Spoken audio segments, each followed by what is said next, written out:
Ôi, ngồi chạy lên. Hai đứa. Hay quá. Thế chịu thôi. Sai lầm rồi máu. Ăn dê rồi máu. Đóng máu Quảng Nam nguy hiểm lắm. Lên đi, lên đi. Rồi, em lên đi vào nhá.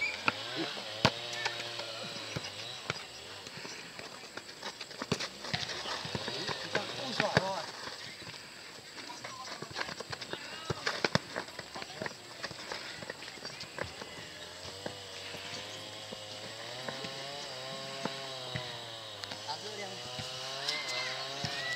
Ăn ăn bị hiểm này.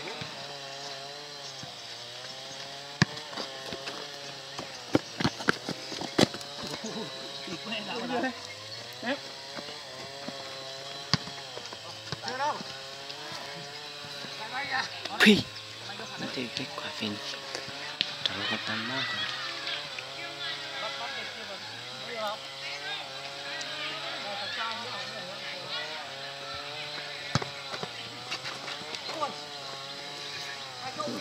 đã điếu hay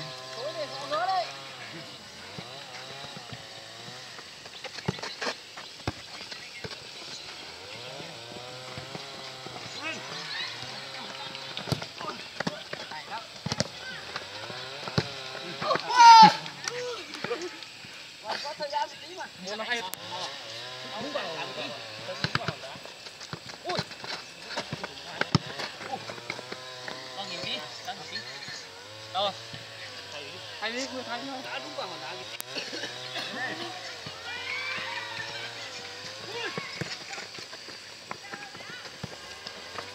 Đó, cánh rồi. Nào ơi, đưa đây. kèm anh đất nữa Tay em. Tay rồi. Đi. Cầm tay làm sao đau đi. Đau kem vô. Ra nhìn luôn nào. Đi hết đấy. Mày văn luôn này. Ui. Ui ra. Được. Thắm nhà nó. Thắm xoắn rồi. Đi.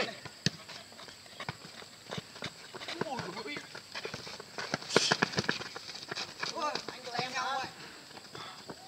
Nhau, cánh rồi. Không bạn. Có gì không? Đi đi. tổng nhiên tổng tổng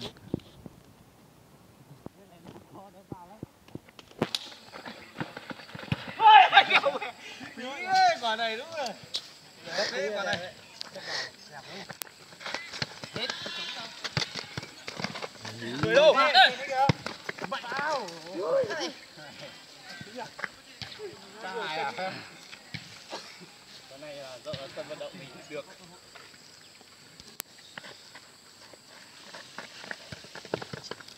Chỉ cần lạc hướng cái là hết mà.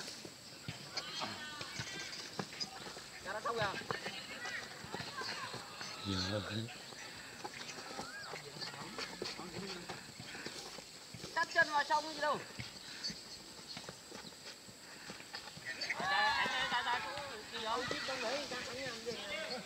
Đâu. Lên. Ui. Anh em ơi. Ui ôi mẹ. Có đấy. Được chưa?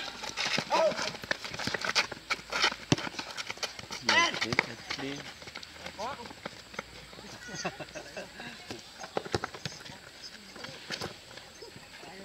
này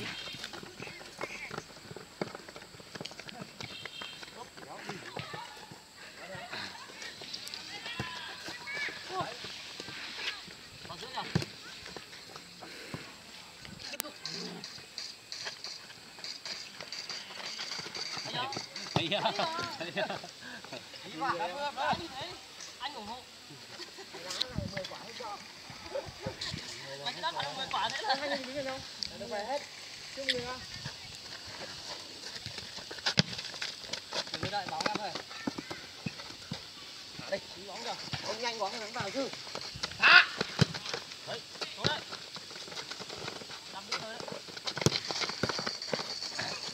Em ơi. Quay. Đây. Đánh nhờ. Rồi. Sao không vào thủ đâu rồi bắt. Ngôn nó hay đúng không? Ngôn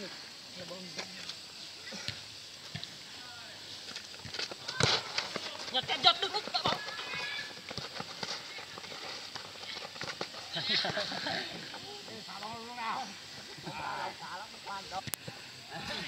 Quả cái gì? Mày còn nói quả đấy. Mày có phá đâu? Đẹp ơi. Đẹp ơi.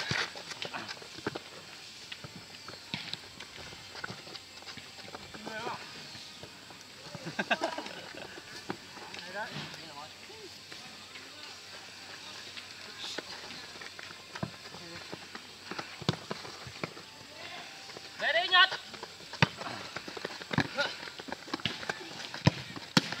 Em bảo đừng có bắn từ xa mất thời gian rồi. Tôi muốn được. Đấy, nó đấy. Chạy đi Ngọc. Có đi. Nó phải chạy chứ, anh đã để với anh ngửa cái lòng ra thì mày phải chạy chứ. Ngửa lòng.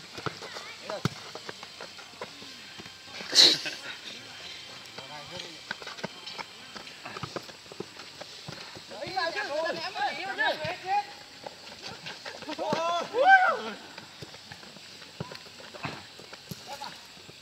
Này chưa? Một mình, ăn vào đi.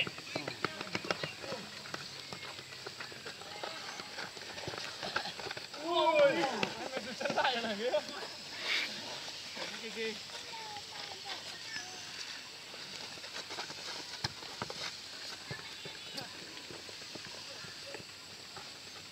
Trả đây này. Còn đưa ăn đô. Bắn lên tóc.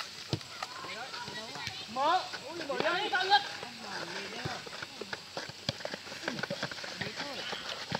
Ôi. Gì kìa? Mày cho nó mang cho thế mày cho. Đéo nó làm kèm đéo truyền. Nó mang cho thế. Có cái đường nó đi rồi đéo nó truyền về dễ chút.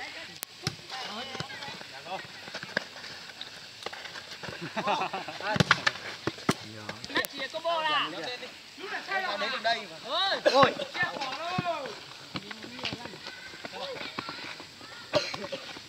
Anh ơi. Có cái bóng cho mình rồi. Chạy thế nào? Còn Đi nó bên góc mình nghe đi. Chẳng cho YouTube ra. Quay lại YouTube nha. Gần luôn. Hết rồi, hết rồi. Rồi vào rồi. Được, lấy sức được. Được. Cố lên. Ôi giời. Như thế này không được.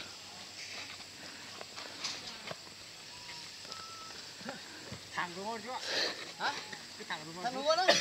Nó cân như thắng. Vào tính nó. Máy. Kiểu gì?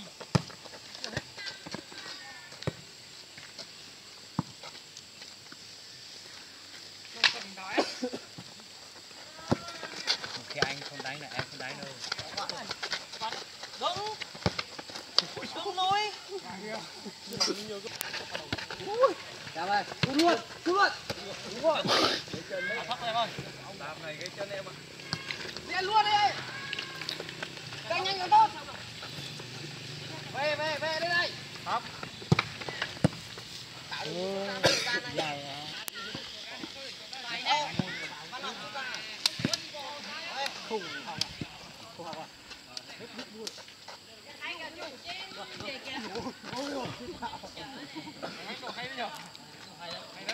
Sao có nhiều ý nữa vậy? Sao bồi đây một cái thì luôn nữa nhiều con. Lên đi. Ôi. Đâu.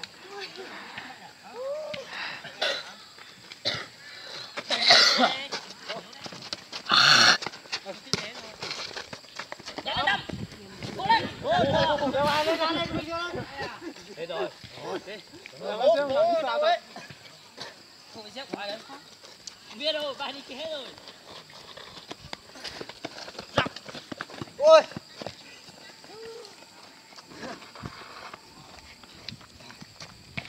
Con này bóng với con thử nhá.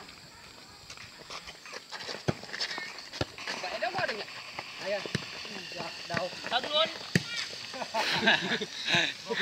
Mà đang thải móc thì bóng nó qua đầu luôn là sao ấy. Nó không dưới nữa rồi. Đang cái đấy thôi.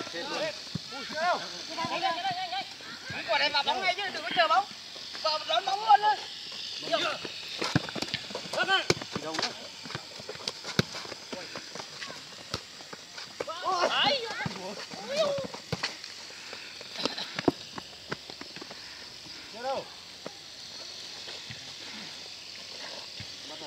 Từ đầu kia.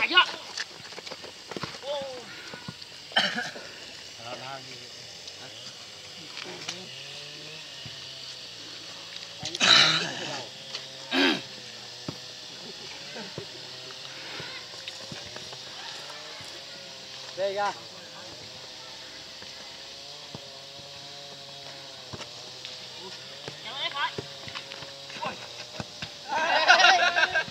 Người ta nó có khí thế để đá chứ. Ông ta đánh vào một phát. Sao mà để bắt người vào em ơi. Kẹp vào sao nhá. Thế rồi. Hết đường đi.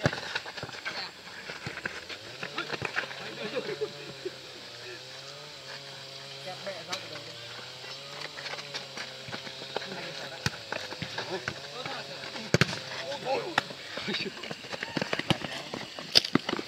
Ôi, kẹp vào trong môn. Thôi, kẹp thôi. Ôi, mắc rồi. Đây. Ôi. Để gì đá cho hỏi mất nước này. Đóng luôn. Xỉu mà. Thằng nào? Ôi. Anh ơi.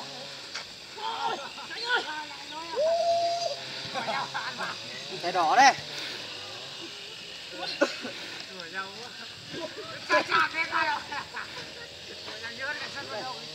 Một ôm đi dày, một ôm còn không đi dày ấy. Nếu mà nó đi dày còn kêu nữa. Anh em ơi. Đá ngoài hàng quen rồi sao?